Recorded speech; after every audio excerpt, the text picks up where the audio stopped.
Ma mission TV, le miroir du monde. Une question là, tu es la maman Mimi.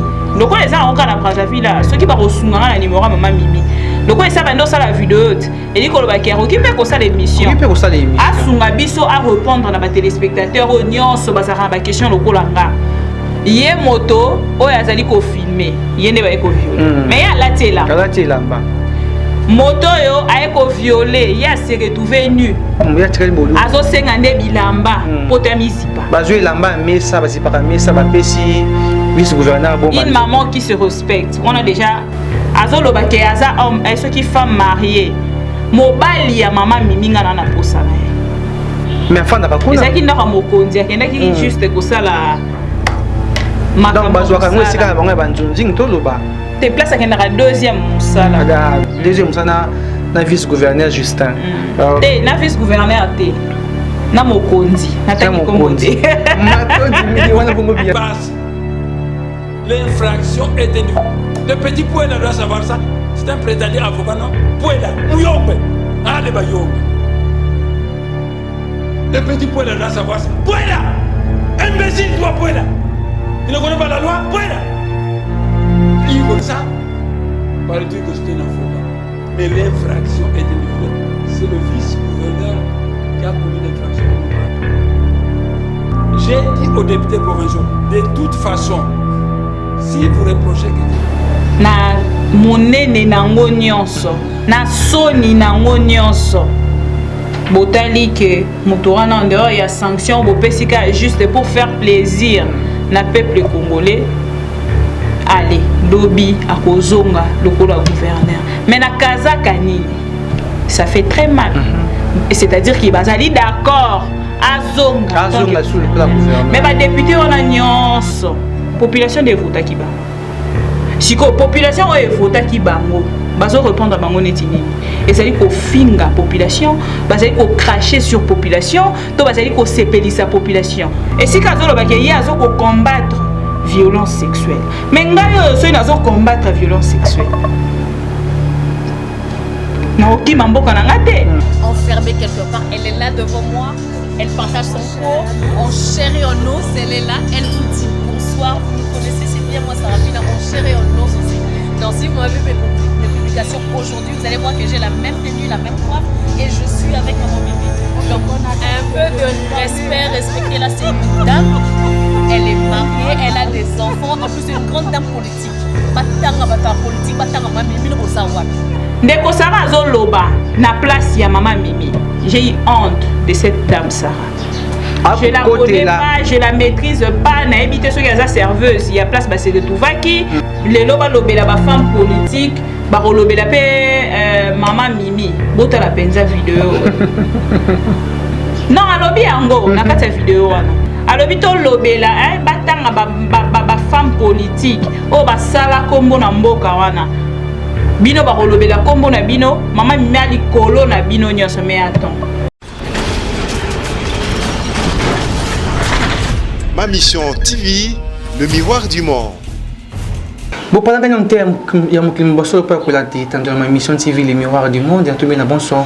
Boyi peut bolanti bola mou ina kana biso, pela moko na bino mbongwana et mboko ina kamuli bakasi pour mbongwana butu pela moko na mou ina tinete mason solo penza mi bongwana okati ekole Congo démocratique si ma koningisa bongo et tuka ya Congo central na likambo moito bi bongo biso na bino affaire ya maman Mimi Moïta bazalaki bongo assistante ya gouverneur à tout matubwana bongo to biso na bino était boni maso motambola ki po ete bakinde ko kuta bango na kati ya ndako elongo yena na vice gouverneur Justin likambango sur le pone ningisaki école Congo démocratique qui attaque na bituka mosusu voisin kasi sika to ko lo baete maman Mimi aye abelemi au école ya Congo Brazzaville donc ko moto tesa na bongo ko ma passa sur le penza ye kuna akay ko sa ni pambati to ko kite manam na mikoleleki ya belemaki mboka Canada pambati tango a asalaki kuna ye pe abelemaki Nicole Congo ya Brazzaville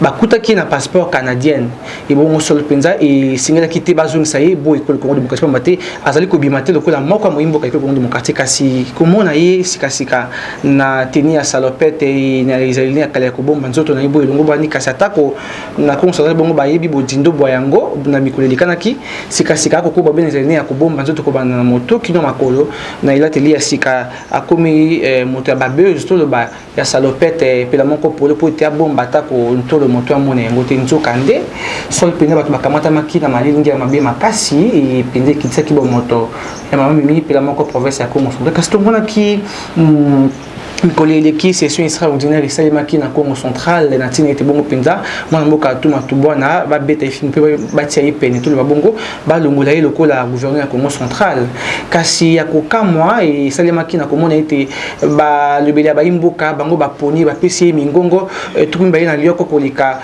kolandisama na ye balobeli basusu baponaki na mingongo zomi na libwa tolo ba 19 kasi likambo yango solo mpenza ekambusaki bayimboka boni moto ye solo mpenza cabinet ya tamsi bo longo banité comme des sections de salimi bongo ya kamata mingongo ibeli koleka to le baite kanyaka etangola ki to le balikambo balobi ya pesa ki $10,000 na chaque député na province ya Congo na province ena pa mate ya kamata mina mosolo makasi moi le lingi andiko atuma tubana ko sala makambo so penda balobi tazali furi ya corruption ou to kala kasi to lobi na no moke mayelikana ki na Ecole Congo Brazzaville pa ibongo bakuta ki mama mimi to ba mama mimi ayaki ko assister na fête ya ndeko Zakari pambati alekisa ki moi publicité na itando ete akofete et to oyo na bandeko ya Congo Brazzaville mama mimi moita ayiko se retrouver na kati ya fête wana azali ko seka azali ko bina azali ko loba asali pe ba selfie dinge to lobaka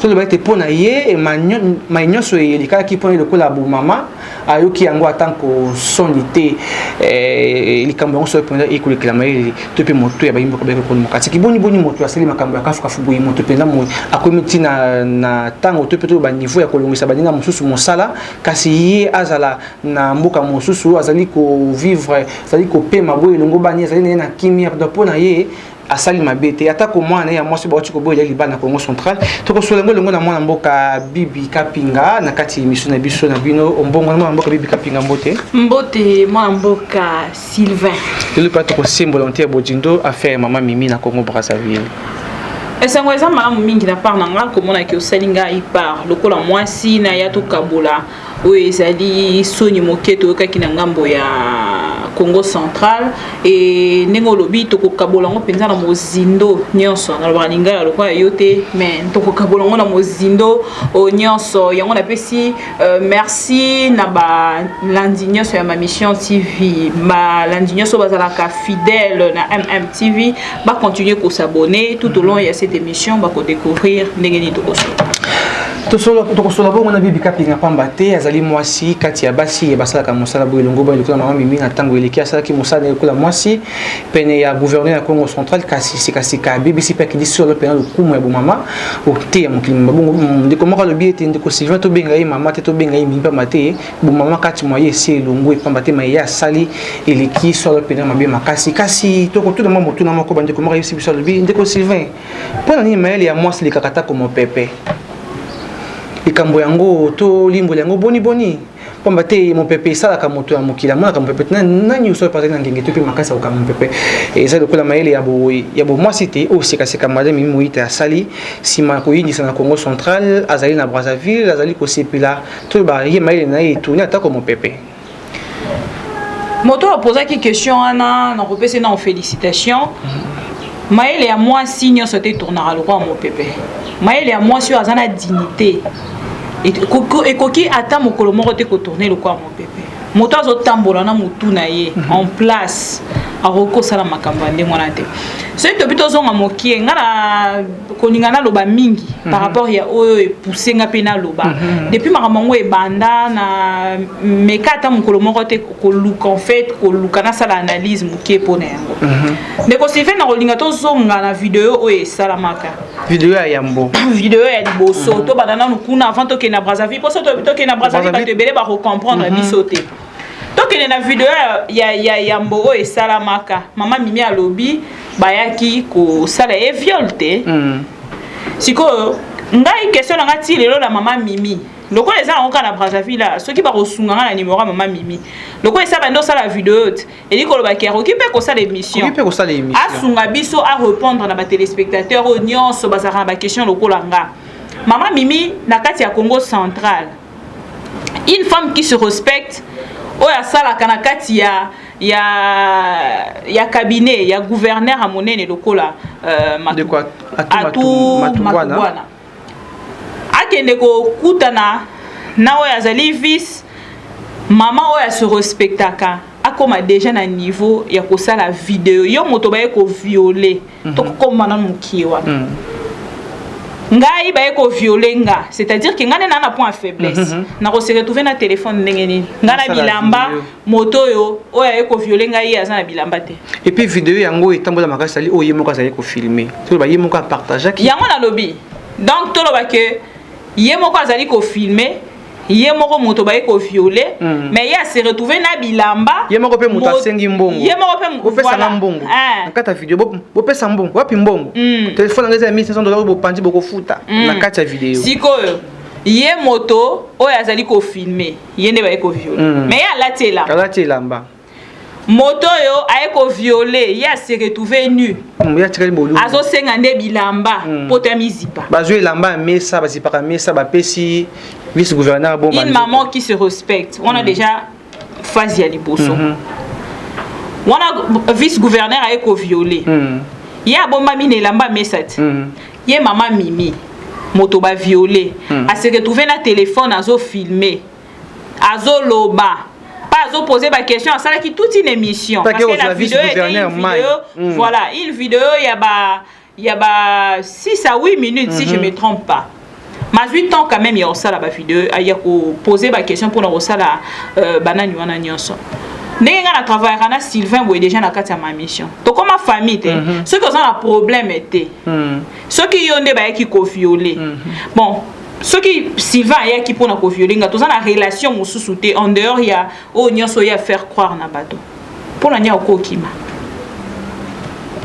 question mark ozomona ke toza ko se retrouver na ba suspense ebele ye mama mimi yende ba ki ko violer bon moto na ki ko violer yo bo sala kana ye déjà bokomi ko se poser ba question ya ngana na bimana yo te mona vice gouverneur yo bimana nga mukoloni yo so mona nzoto nanga bon parce que muto a qui ko violer bokomi na niveau ko se poser la question ndenge wana c'est très triste et ça relation moro et banda nango déjà existe banda kala quand maintenant to moni vidéo ya mama mimi azolo ba ke aza homme et ceux qui femme mariée mobali ya mama mimi ngana na posa na ye so ko sunga biso pe to ça d'ailleurs interview ceux qui a lobby qui aza femme mariée j'ai suivi une vidéo tout à l'heure ya mama mimi azolo bakaza femme mariée mère de famille ata pona respect ya bana na ye est-ce que ko mère de famille nda ko wana pa ezali ko fanta to mona ka bana te et yo comment qui déjà tikuna nda ko wana bana bazate nda ko na babeza ki nda kuna ete mais afanda ka kuna ezaki nda ka mokonzi akenda ki juste ko sala donc bazwa ka ngwe sika bango ba nzonzi to loba te place akenda ka deuxième musala deuxième musana na vice gouverneur Justin te na vice gouverneur te na mokonzi na tangi kombote matondi mimi wana bongo biyano mwana mboka bibi kapinga kasi mama mimi akokamwisa bato na lolenge na ye ya kosalela babeuse yango tobenga yango babeuse yango tokoma na Congo Brazzaville session extraordinaire na Congo central esalimi na Congo central mais tout moni gouverneur a tout Matubwana avant nanu session extraordinaire salama balobi no gouverneur a tout Matubwana azobela ya ko se retrouver na Banzango na kata hôpital mais na kata ya Banzango na hôpital ba députés provinciaux ya Congo central bazo ki ne rendre visite moko sima ya mosusu kuna na kata ya hôpital resi biso pas ndeko moko ya Kongo lobi ndeko Sylvain ndenge bazo kende kuna bazo kende ko kamata ba $10,000 na bango oyo mokolo ya session extraordinaire ko salema basala nini ba pona bi ya tikala et comme la session extraordinaire libota FCC balobite tokotika simate foto tinda moko ya biso azala kola sinzili akengela mapono mi kolekana kuntu tala boni to ba solo pena bosolo solo nte bojindo nini makolekana kuna na bosolo bazui mona mboka Constant Mutamba ya Anadek batindeli biso ya Nonjek plutôt batindeli biso ye na ko solo poete azala kola njengene akengela mapono mi akoma kuna paneko ngobabeti mokato peu balobi likambo ya bana Kongo nde bato bakinga kango pote baso bakamata boso elongo bato ka bongo ndeko atuma tu bwana alongi na mingongo tukimba na lioko to ba 21 to ba mission mwana mboka Constant Mutamba kibe na pamba kasi to tika na session extraordinaire wana to ka kibongo biso na yo luka ba palisango boni mason masalemaki. Ça fait mal Sylvain comment on a que eloko moko eleki na monene nango nyonso na soni nango nyonso botali ke moto wana en dehors ya sanction bopesika juste pour faire plaisir na peuple congolais. Allez lobby akozonga lokola gouverneur mais na kazaka nini ça fait très mal penyo sont désolé kana na mboka nini kara RDC. Ce qui est totalement mieux, c'est ça na mboka na biso. Au moins, il y a un succès mokoboy.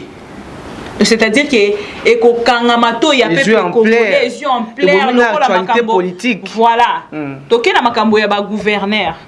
Oyo il est kaka na ba député provinciaux. Président de la République à côté du Kambango, bakolande lango enquête ezali ko salama ti lelo population bimina nzela. Na élection sénatoriale. Il y a ba sénateur. Voilà. Après élection tokena oya ba gouverneur. Et le bakini il y a ba sénateur président a promettre ki biso que enquête ezali ko salama enquête ekomi wapi. Et puis ba pemisaki un suko à likolo ya Sénat. Si ma mikoli zongi pour installation bureau définitive si lelo eloba marali susu eza makambo to mona mboka na biso celui to keina makambo ya nde na lobi tout à l'heure ya ba gouverneur ya ba députés provinciaux bato batamboli batelemi babimi na nzela balobi pour lelo eloba marali susu tesili na ko soulever tom sous point mon repère mukie lelo bato lobela budget o ezakale lelo 7 milliards de dollars yandeko Sylvestre mais ça tout zonga mukie sima ezalaki moins que yandeko Sylvestre mais pourquoi yandeko Sylvestre bato batelemeli yango penza toko chape question mark po o ebomba mina sima toyebi tant mosusu bazali kolobe yango pona komona ke gratuité ya enseignement président déjà ache mokoloto alobi ke marambona nyaso esalama pona kosunga ba parents ya bana o ya ba congolais bazali kokende kelasi to kende skoto zonga soki totali déjà marambona nyaso ndenge ekundama ezali ka parenthèse na fongolaki so de totala ne makambona nyaso ese ekundama lelo toye kuna session extraordinaire ndeko matubwana aleki babeteli penza maboko bapesi 21 voix.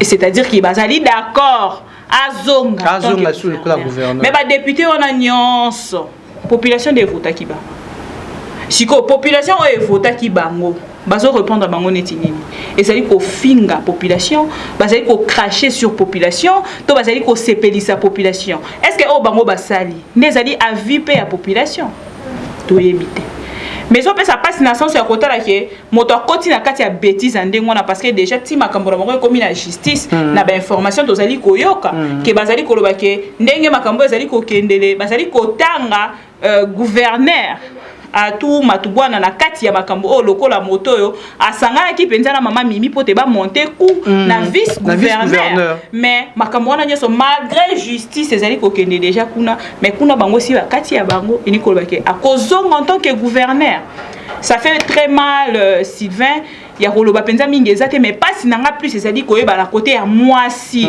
une femme ozu musala na yo esika ya malamu lokola wana mondimi okele ko comploter contre un monsieur contre le vice ya gouverneur na cadre nini na cadre ya scandale moko sexuel ça fait très mal. Je ne sais pas si tu as eu le temps de suivre vraiment cette vidéo. Et si Kazolo Bakeye a combattre violence sexuelle. Mais ngayo so ina combattre violence sexuelle. Na okima mboka na ngate na kotele mapoke na tele melengo ndenge to mona ki dernièrement to sai ko lobeli kama mono ya 13 ans. Mono à 13 ans ba viola ki. Ba to ba marché ki.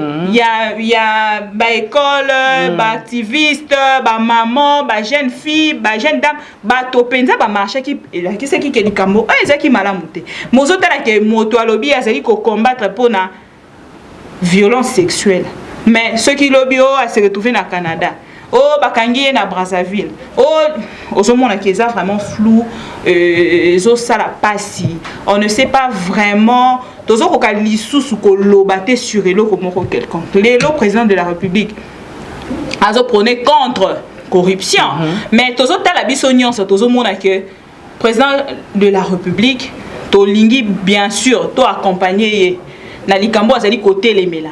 Mais tant que tu bito kota moké na likambo 15 millions. Combien va OK de prison? Quand on moko ya bato pour évoquer na bolo côté.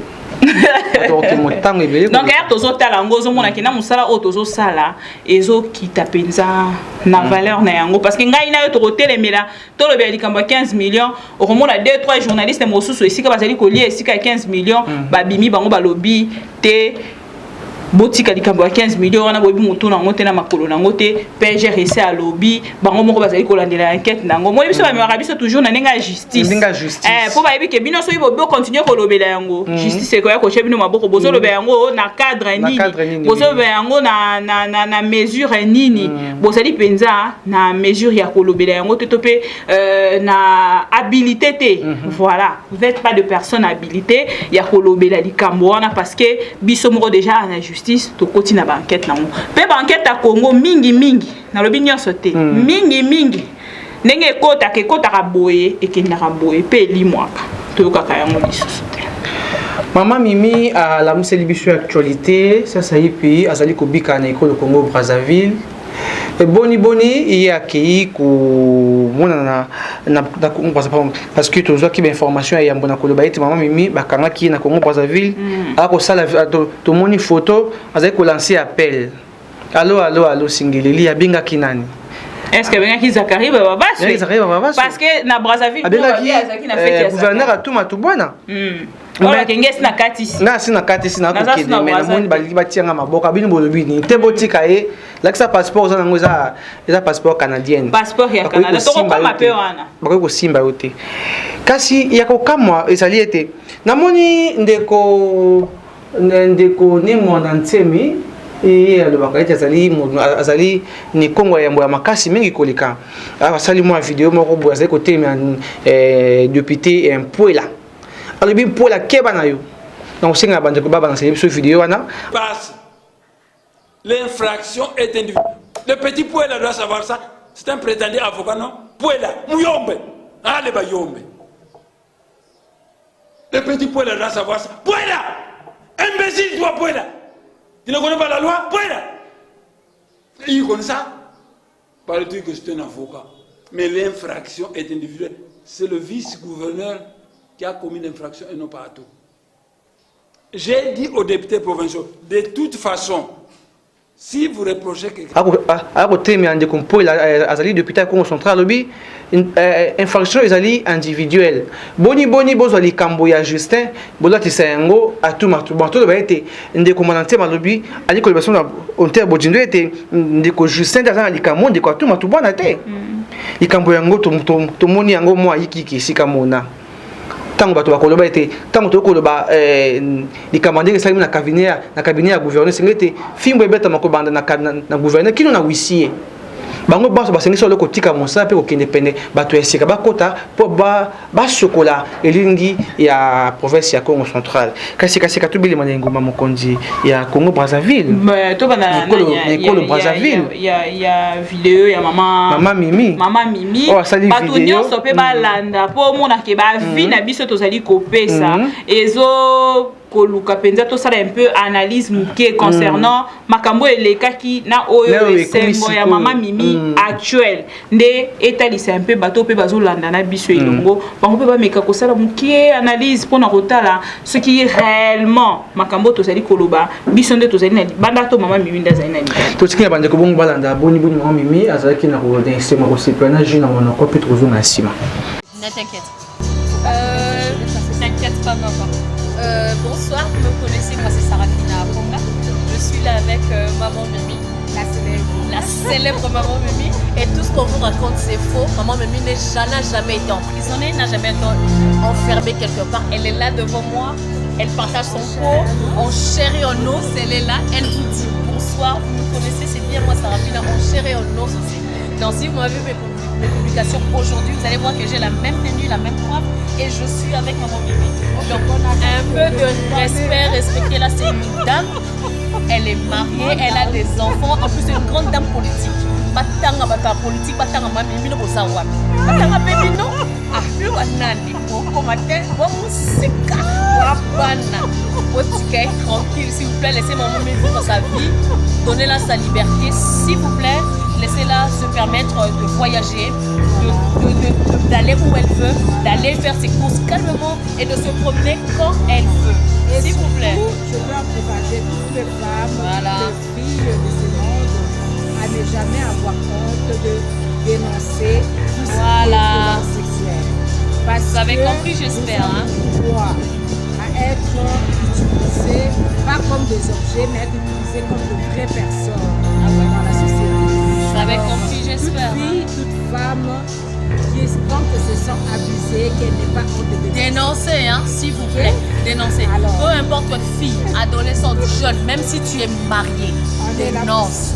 Parce que quand tu ne veux pas et que ça se fait, sache que tu es abusée et tu as été violée. Voilà. Donc, on est tous en train de dénoncer. Et moi, je fais partie. Non-violence à la femme. On est là. Pas du tout. Zéro tolérance, on ne tolère pas. Et nous tous, on sera partout, on sera sur les réseaux sociaux, partout au monde. Si vous voulez enfermer nous tous, alors il n'y aura plus de femmes sur terre. Voilà. Donc on est là. Tout ce qui ne tue pas, en tout cas, beaucoup plus fort. Voilà. Moi, je fais un gros bisou à maman parce qu'elle m'a permis d'être là avec elle. Et vraiment, donc vous connaissez de toute façon. Maman, notre célèbre, celle qui nous défend en fait. Elle a levé sa voix, elle n'a pas eu honte, elle n'a pas eu peur. Donc faites comme elle, faisons tous comme elle. Voilà. Laissez la peur parce que ça nous bloque un peu. Hein. Laissez-moi ça. Voilà. Bolandi bongo boni mama Mimi Mouyita sali fidona ndeko mwasi ndeko Sara afi ndeko Sara bani basa video ne bani mama Mimi alobi alobi te etambo na internet te non t'inquiète ça va mais ndeko Sara a na internet ndeko Sara sikone na kolingana s'adresser na ndeko Sara nous sommes tous femmes tous arabes complexés. En tant que femme, vous avez suivi cette vidéo. Bon, ça la rana bateau. Il y a un moni bateau lelo bazo prenez sur de bêtises dans le sens où le na ça n'a succès même dans les bêtises dans oye banakaka. Tous un artiste et musicien mo yemba a lobi solo mabe e bala mokili mobimba. Mais ayé bala mokili mobimba bien sûr. Mais nenga ayé bala mokili mobimba zani soloni. C'est-à-dire que solo mabe nenga ayé bala mokili mobimba ya ko ne profiter na kati ya solo mabe te pour que yo pour profiter na kati ya succès solo mabe. Ce n'est pas une bonne chose. Ndeko Sara zo loba na place ya maman Mimi. J'ai eu honte de cette dame Sara. Je la connais pas, je la maîtrise pas. Na habité ceux qui a serveuse, il y a place bah c'est de Touvaki. Ceux qui est dans colossal de fête, topé restaurant ici ka bazalaki. Topé ne mutabombi maman Mimi. Topé ne mutazaki ko vana na ndeko maman Mimi. Pas zo benga e maman. Oh, je t'en prie maman. Eh aza ko lengela ye loko malamu. Et puis ce n'a pas si comment on a que défendre maman Mimi.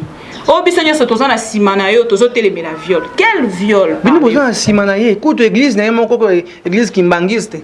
Bayo ki soni. Écoute ande comment kimangisa binde ko Sylvain sonio maman Mimi apesi biso basi ya lokumi ya kimbangisa to zipaka solo penda kitamba na moto kino makolo. Sonio apesi biso na moya ya ko kesu ko pesa loboko pa papa diangena ezali bakopekisa yango bakopekisa yango maboko sana mbindo omoni donc nayoki pasi na place ya la femme Sarah o azotelema azoloba na ye pe lelo balobela ba femme politique bakolobela pe mama Mimi botala penza vidéo non alobi yango na kati ya vidéo wana alobi to lobela batanga ba femme politique o basala kombo na mboka wana bino bakolobela kombo na bino mama Mimi ali kolo na bino nyonso mais attends maman Mimi azali kolo il y a quel genre de femme azali likolo ya Sony azali likolo ya honorable ya honorable azali honorable Christelle Vwanga to koyeba te likolo batie likolo oyo balobeli mama Mimi en fait ça m'a un peu révolté hein tant vous avez koloba que mama Mimi azali likolo batanga ba femme politique batanga pe bino batanga bino déjà mama Mimi batange na bosoni ata biso na moke ya mosalo to sala kana to koma na bosoni ya niveau andengo na te batange na makambo elongo bani te makambo yebana batale BBC makanisi ya bana makambo moyezangi si mwana ili bana Congo Central ni makambo batangi oh mwana pe azangi libana mwana azangi bana Congo Central tika boye mwana komaki basi basoma kamyo sto baya kopesa biloko baya kobala mwana tangi libota mbaya yoki balobi non soni famille na makambo yo maman asali mwana pe kosala yango niet tala makambo boye ozomwa ke mama Mimi opesi pasi même na famille na yo mo bana kuna bakomi mal répété tala niveau komi bana Sony mais mama Mimi avandi na Brazzaville atali ata pasi apesi na Congo Central te na june na monoko Canet na ye wana sa vidéo de la mine kitoko tasi sote nga na siparanto na lati salopette na tricot à motane asa na kimia pour mama Mimi vraiment de Kosara mi benda na kasi ya likambo oyo ezali likambo ya Sony mama Mimi esa sali o babenga ka carrière na ye ya mwasi c'est-à-dire tant mosusu akomi déjà na temps ya ménopause azali tant mosusu pe 44 ans voilà c'est-à-dire que sali déjà tant na ye asali aboti bana tant motala bana déjà bakomi na âge ya kobota ndeko Sara komi tant mosusu ata na âge ya kobota te akomi tant mosusu ata na âge ya kobala te tant mosusu pe aza na proposant o azolinga maintenant yo soki ozali femme sérieuse comment peut-il te permettre comment peut-elle te permettre de faire une telle vidéo avec une dame qui est mal réputée dans son propre pays? Et ça n'a pas si en fait pour ndeko wana ya mwasi o ya leka kina mama Mimi azali ko défendre mama Mimi bazali ko parler sur violence sexuelle na ebité nini yazo benga violence sexuelle parce que même mama Mimi emoko atikali ko pesa ba preuve te na nenga kimi mboka asike trouver na mokanda ya Canada na maboko moto azalaki na kati ya cabinet to ba cabinet ngozo bomba makambo ndike yango tozoloba akomaki ndenge nini nous les likamba ba double nationalité ba triple nationalité le président de la République Fasunga biso na likamba to ba mama Mimi a voté ki azoki carte électeur na biso awa mazalana mokanda ya ba Canada et azo kwa canadienne ezopesa pasi yango nazo ba akomi kuna na kati akomi kuna balobi azali exilé politique na pouvoir ya Fati baloba ki be exilé politique ba Rosala ya le base ya komi exilé politique ndenge donc yango nazo loba tout à l'heure Sylvain président de la République Fasunga biso na kati ya pouvoir na ye biso nyonso to koma na ba identité donc to koma na ba carte électeur to ba carte d'électeur ndenge na tango ya Zaire vous mo kanda wana ya vert wana livré vraiment que ozali congolais ozali congolaise nde ekosunga tango mosusu biso misusu po taneti ngai boye nazolala butu lokola moi nazolamuka na terrain kolukaka ba reportage mpona kolesa population information mais za mwasi moko boye aza na ye canadienne avandi na ye na kati ya cabinet azolia na ye mbokwa biso tozo souffrir biso moko ba peuple congolais tozo souffrir mais une canadienne alongwe na Canada azupe avion na ya komi na Congo azolia na mbongo kitoko na kati ya cabinet et nga vraiment na place wana na yoki pasi makasi mais question nga mususu nazolinga na poser mingi na vie Zakari Baba Baswi est-ce que kala bazalaka déjà na relation na maman Mimi po maman Mimi pe to moni azaki na bon na bango relation te po biso lelo komaka rato kutena muto sengi photo Sylvain sungana la photo bokangi photo ochela ndako bi ye bani na Sylvain omona bango te na ndako na soto ke to mona ka photo po maman Mimi on dirait azaki makasi na buzz azaki makasi na buzz na Congo central azaki okene mbangu ko senga photo tanga se la photo na président de la République na première dame Denise a se retrouver la photo à keta mosusu kamba kene na ekaka ko la mai na kamba pena mwanza ba photo ya kala wala tu senga la na kimbangi mususu pena alo sala na ba benga loko mabenga ni le mo défilé mususu pena ako sa défilé la di penza bilamba na yewana bien là et tout ya vert mususu pena afuka miko et wana mususu pas te ba takati ya kamba moi c'est rasa ki kuna mais yeba do bon dire makamomi na saka na Canada awa ndembala ya mbumekasi mais ndeko Sylvain mami asali kamu dana camarade na ngai mais non ça mukula yo mikanka epa na ngai mukula ngo na ebité non ya mandiko na mukula ya lobi to so te ya bojindo penza yebisa biso boni ba kutana kina mama Mimi na fête ya honorable Zakari baba sué na Congo Brazzaville. Quelle qualité donnez-vous à maman Mimi? Bato nyonso bozolanda biso. Qualité nini penza boso pesa maman Mimi? Boso tia maman Mimi place nini parce que na moni penza ba photo ebele bato batondi. Bazo sala selfie na maman comment vous atako ba pandisa ngusu ba kangi na maman Mimi photo. Comment ko kende ko sepela ko banda ko kanga photo na moto ya kena réputation ya malamu. Anniversaire ya moto musu c'est bon anniversaire. Na longola bilamba na kati ya plateau. Et sunganga pena so bato ebele ba ko kanga na photo. Et comme il a moins facilité à cause de la dikamama B pour te pesa au succès qui te comanda minute. Wana Bolanda Kibongo étant ma mission TV le miroir du monde bongo te pesi bino basango kwanisama na maye ma lekanaki au Congo Brazzaville mon kolo mwalobi loleki na affaire ya maman Mimi biso ka ba panisa to sali bongo mo analyse na biso to lobby maisolo pendi izalaki madame pour biso koloba to tuki motema ya moto te to keipe libanda te to bomi pe éthique te to keipe pene ya déontologie te to kimi pata ko cahier des charges te kastolobi bongo si analyse mo to sali konisama na actualité ya maman Mimi bongo ya créer buzz na ye wuto mikuli bele to ko suka pa mate tango si pusani te tanduza kande ngonga bibi kapinga maloba suka nini bandi ko basimba konisama na maman Mimi bomote maman Mimi bato basimba kaka ke maman Mimi azali pas une femme si digne que ça moi si moko si respectueuse que o bakoki koluka kosalisa biso kolakisa biso soki azalaki femme il y a 16 ans to 17 ans to 18 ans to ngata lo batango mosusu réseaux sociaux ekosie mais maman Mimi azali maman moko penza mukolo makasi 44 ans donc azali maman penza mukolo penza donc to lingate to kumisa maman Mimi azali modèle te ponanga maman Mimi azali mwasi ya kotombola te na Congo to pe na libanda ya mboka po lelo to moni ekuna na Brazzaville ndenge bato bazali ko kuluka pena ko yamba ko ba photo nonsense na maman Mimi mais to bi ke lobby peto après lobby loko azan bokanda na ya Canada akoluka to mso akende Canada tant akokoma na Canada bato ba kozana Canada bo sunganga soki bo kozana mabanga na maboko bo bambiye soki bo kozana mabanga te pona ko bamba c'est mieux ko benga na musika na bino to ko luka to mosusu ko zongisa na mboka aya ko répondre na ba acte na merci matondi mingi wana Bolandi bongo linaka na biso na bino mbongwana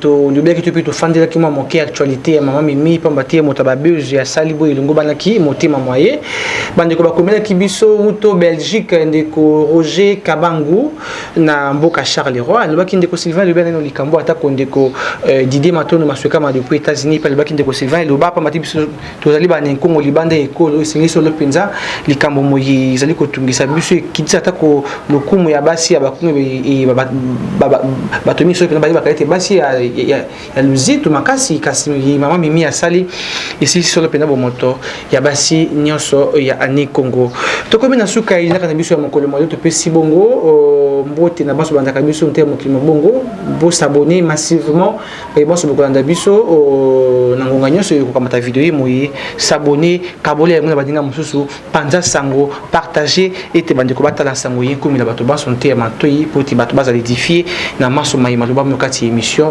mbongwana tukuta mikozali ko ya atika tupesa matozi na volia zakina sur mes caméras ya ça qui était bon tout comme banda kuna mino oboyi longo bani botikala malamu. Merci.